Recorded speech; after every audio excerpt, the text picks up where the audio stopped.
कि मर रहा है मिश्रा, फंस रहा है मिश्रा और जल रहा है मिश्रा। इस पूरे बहराइच में जितना भी गोली भी मिश्रा को लगी, झंडा भी मिश्रा ने उखाड़ा। हेलो गाइस, आज की वीडियो में देखने वाले हैं बहराइच में हरा झंडा हटाने पर हुआ दंगा।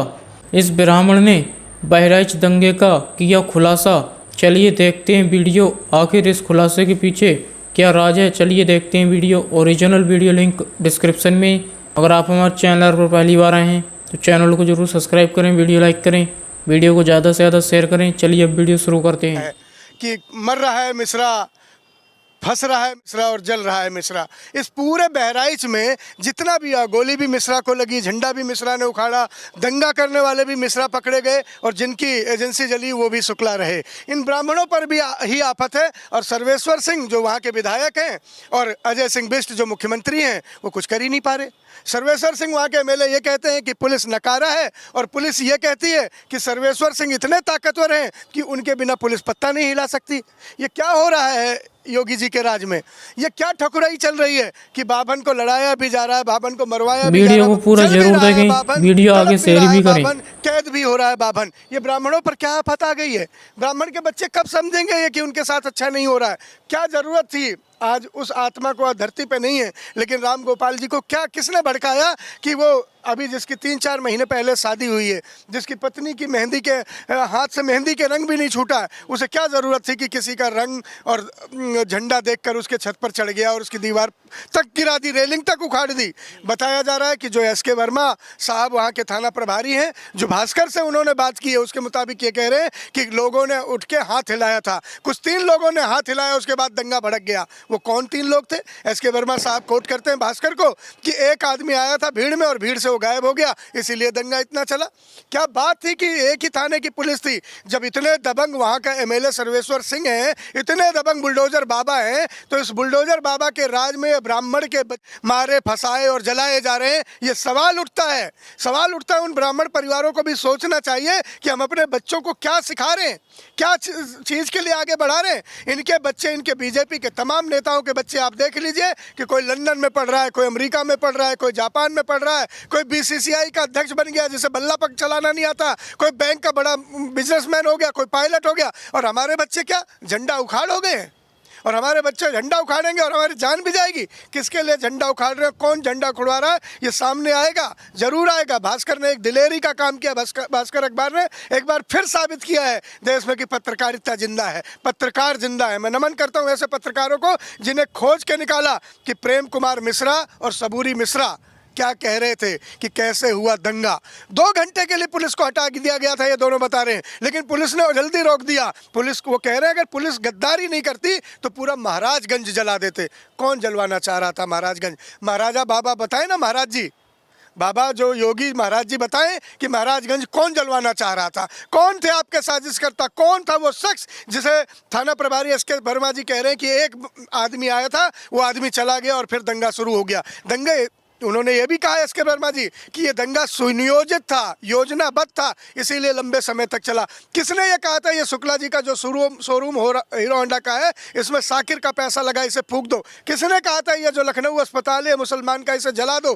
कौन वो लोग थे जिन्होंने स्वर्गीय राम गोपाल मिश्रा जी से ये उकसा के उस छत पर चढ़वाया जिस छत पे हरे रंग का झंडा किसी धर्म का घूम रहा था? हम अपने धर्म को बड़ा करें साहब, अपने धर्म को बड़ा करें, अपने देवी देवताओं को बड़ा करें, अपने देवी देवताओं की 10 बार आरती उतारे, कोई परहेज नहीं। लेकिन मैं किसी धर्म विशेष के लिए उसके धर्म को नीचा करता हूं तो मुझसे नीच, मुझसे घृणित, मुझसे पापी आदमी कोई नहीं है। क्योंकि हिंदू धर्म, सनातन धर्म तो विश्व का कल्याण कहता है, सब में अपना रूप देखता है, सबको अपना मानता है। ये किसने हम हिंदुओं में ये जहरीला बीज बो दिया है कि आज हम दूसरे धर्म के लोगों को, उनके प्रतीकों को, उनके देवताओं को, उनके रंग को भी बर्दाश्त नहीं कर पा रहे। ये नफरत का जो बयार इस सरकार में 10 साल से चल रहा है, ये जाहिर तौर पर हिंदुस्तान के लिए, आवाम के लिए, जमहूरियत के लिए अच्छे संकेत नहीं है। लेकिन सवाल मिश्रा जी यहाँ पर ये है कि जब ये घटना हुई, घटना के बाद जो है वहाँ की सरकार एक्टिव हुई, पुलिस एक्टिव हुई, ये भी कहा गया कि जो है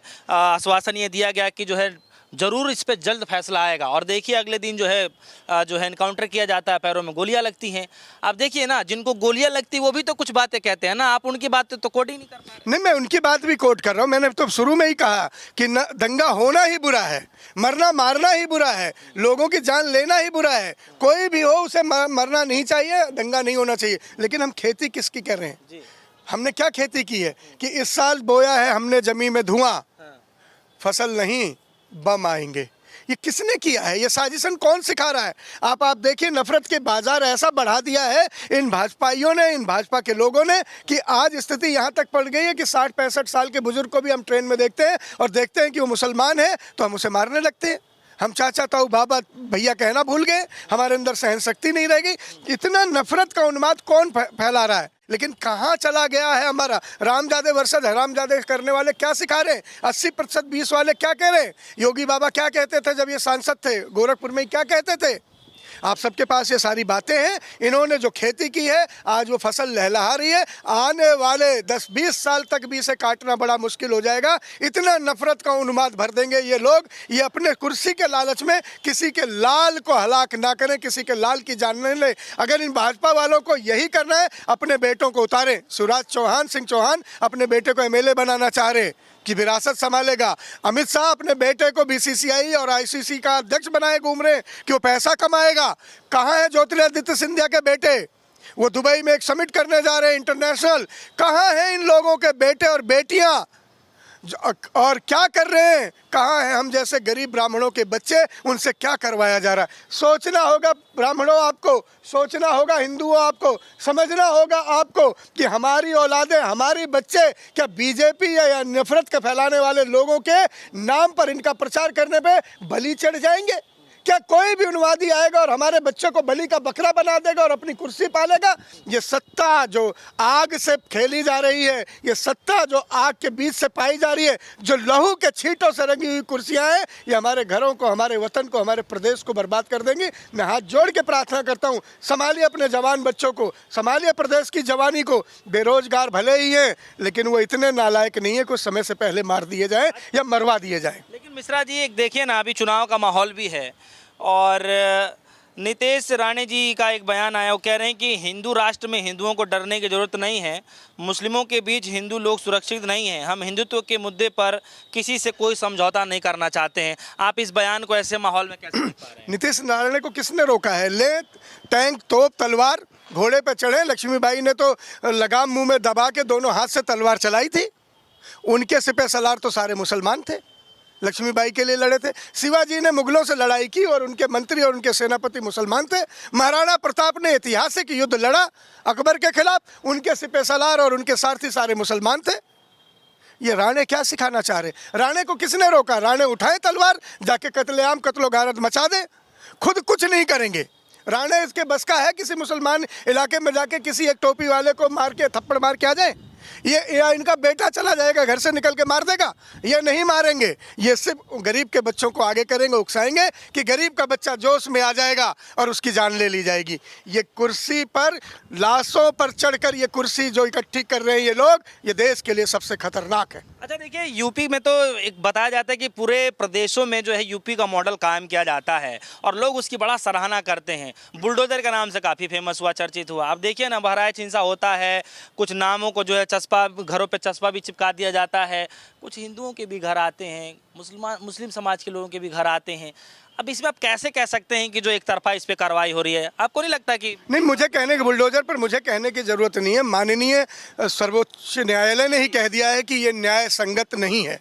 घर का एक आदमी आरोपी है, क्या किसने आपको अख्तियार दे दिया कि पूरा घर गिरा दो? क्या वो एक ही आदमी का घर था? गलत स्ट्रक्चर बना। मैं आप बता रहा हूँ, मैं आपको बता रहा हूँ, स्ट्रक्चर गलत बना है। वो स्ट्रक्चर क्यों बन गया? उस अधिकारी का भी घर गिरवाओ ना, जिसके समय में स्ट्रक्चर गलत बन गया। अधिकारी कहाँ चला गया? कहाँ चला गया वो लेखपाल? कहाँ चला गया वो कानून को? कहाँ चला गया वो प्रधान जिसके समय में वो स्ट्रक्चर बन गया? क्या वो दोषी नहीं है? क्या घर बनाने वाला ही दोषी है या मेज के नीचे से पैसा लेके स्ट्रक्चर को खड़ा करवाने वाले भी दोषी हैं? योगी जी ने कितने ऐसे अधिकारियों के घर गिरवाए जिनके राज में ऐसे स्ट्रक्चर बने? अगर आज 100 घर तोड़े जा रहे हैं एक लाइन से, तो 100 घर बनवाने वाला वो अधिकारी कौन है? एक घर तोड़ के दिखा दो। आपको नहीं लगता कि वो भी भ्रष्टाचारी है? बिना सरकार के सह के, बिना थाने के सह के, बिना अधिकारियों के रिश्वत लिए क्या नाजायज काम, गैर कानूनी काम हो पाएगा? अगर नहीं हो पाएगा तो पहले चोर को नहीं, चोर की अम्मा को मारो, और जगह भी बच जाएगी बात। लेकिन क्या योगी सरकार में इतना दम है कि किसी अधिकारी के घर पर जाए और भेज दे अपना बुलडोजर?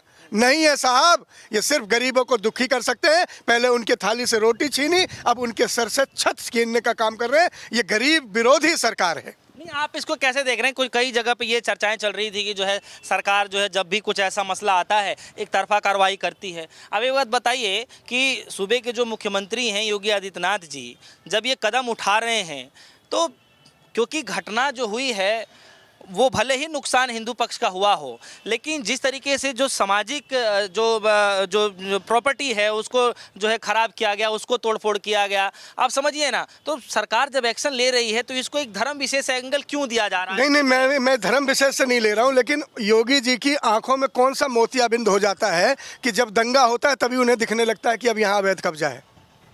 दंगा हो जाता है, अतीक अहमद मारे गए तो पता चल गया अतीक अहमद की इतनी अवैध को चीज़ें थी, साबुद्दीन मारे दिए गए तो तब पता चल गया, यहाँ राम गोपाल मिश्रा मार दिए गए तब पता चल गया। कहीं कोई कांड, कहीं कोई हत्या, कहीं कोई दंगा होने के बाद ही योगी की नज़रें क्यों साफ होती हैं कि यहाँ पे अवैध कब्जा है? शांति के माहौल में सही समय पे वो कहीं अवैध कब्जा तुड़वाते दिखे आपको?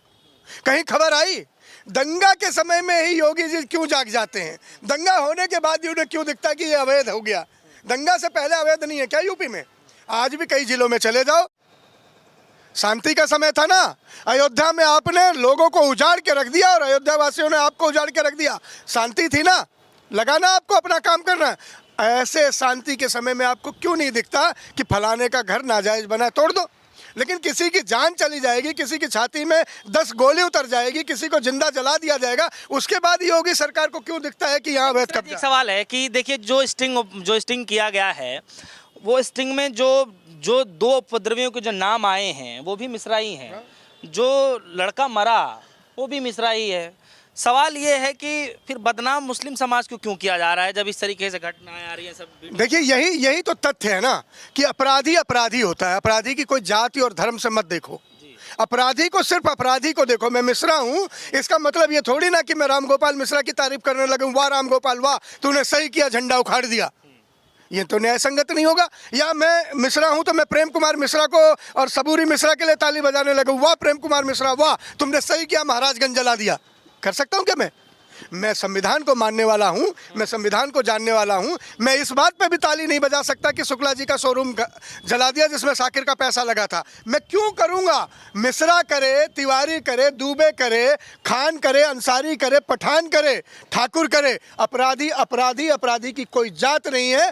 ये देश संविधान से चलता है, जाति धर्म के पहनावे से नहीं चलता। वो अलग बात है, हमारे प्रधानमंत्री जी को कपड़े देख कर किसी की जाति और धर्म समझ आ जाता है, लेकिन जो संविधान को मानने वाले लोग हैं वो कपड़ों से, टीका तिलक टोपी से इस देश को बर्बाद नहीं होने देंगे। ये देश सबका है। मैं तो चौड़े में कहता हूँ, सम्मान से कहता हूँ, ये हमारा हिंदुस्तान है, ये हमसे बना है। और जब मैं हम कहता हूँ तो हम कहता हूँ हिंदू और मुसलमान दोनों।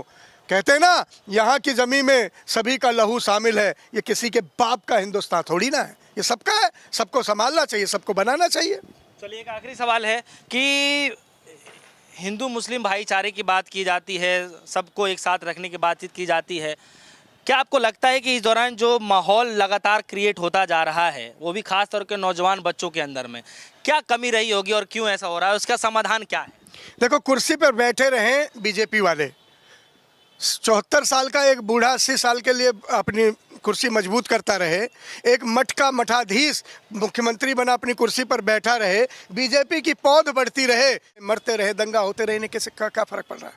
इनकी कुर्सी सलामत रहनी चाहिए, मेरी कुर्सी बची रहे, चाहे कोई भी चला जाए, कोई भी मर जाए। क्या हो रहा है? आज रोटी खाने के पैसे नहीं है राम गोपाल मिश्रा के परिवार में। आपने उनके घर की गरीबी और स्थिति देखी है? वो सुल्फा रगड़ रहे थे, प्रेम कुमार मिश्रा और सबूरी मिश्रा, जब जेल में सलाखों के पीछे, उनके घर में 2 वक्त के फाके भी नहीं होंगे। शुक्ला जी का जिनका शोरूम जला दिया गया, उस बेचारे के पास राम जाने कितना बैंक का लोन होगा कि क्या जिंदगी भर वो अपनी प्रॉपर्टी छुड़ा भी पाएगा या नहीं छुड़ा पाएगा? कौन इसमें पिसा है? कुर्सी पर बैठने वाले, क्या योगी की कुर्सी पर कोई फर्क पड़ेगा? क्या मोदी की कुर्सी पर कोई फर्क पड़ेगा? क्या वो थाने में बैठे एसके वर्मा जो एसएचओ थे उनकी कुर्सी पे कोई फर्क पड़ेगा? डीएम साहब आईएएस के जिम्मे कोई फर्क पड़ेगा? नहीं पड़ेगा, क्योंकि उनके बच्चों की भविष्य सुरक्षित है। उनके बच्चे तलवार लेके दंगा करने नहीं जा रहे। दंगा करने कौन जा रहे हैं? हम जैसे गरीबों के बच्चे। हमें समझना होगा, हमें अपने बच्चों को बचाना होगा। चलिए वीडियो यहीं पर ख़त्म करते हैं। अगर आप भी ऐसी वीडियो देखना पसंद करते हैं तो हमारे चैनल को जरूर सब्सक्राइब करें, वीडियो लाइक करें, वीडियो को ज़्यादा से ज़्यादा शेयर करें। थैंक्स फॉर वॉचिंग और अपनी राय कमेंट में ज़रूर दें।